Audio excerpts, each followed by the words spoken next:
রাতে দেখা এই 6টি স্বপ্ন যা আপনার ভবিষ্যৎ বলে দেবে। আপনি জানতে পারবেন ভবিষ্যতে আপনার সাথে কি ঘটতে চলেছে। কি সেই স্বপ্ন এবং তার অর্থ কি সেটা জানার আগে শ্রীকৃষ্ণের ভক্তরা একটি লাইক করে কমেন্টে জয় শ্রীকৃষ্ণ লিখুন। নাম্বার 1, যদি আপনি স্বপ্নে নিজেকে নদীতে স্নান করতে দেখেন তাহলে বুঝবেন আপনি আপনার কাজে খুব শীঘ্রই সফলতা পেতে চলেছেন।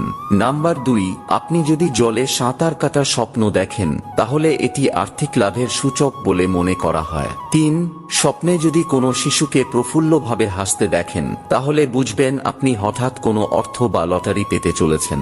4, নিজেকে লাল চন্দন পরা দেখলে তা পেট সংক্রান্ত কোনো রোগের লক্ষণ হতে পারে। 5, স্বপ্নে চুল পড়া বা নখ কাটা দেখলে কোনো জটিল রোগের আগাম সূচনা হতে পারে। এবং 6, যদি কোনো ব্যক্তি স্বপ্নে গোবর দেখতে পান তাহলে স্বপ্ন বিজ্ঞান অনুযায়ী তা ভবিষ্যতে বড় ধরনের কোনো ধন সম্পদ পাওয়ার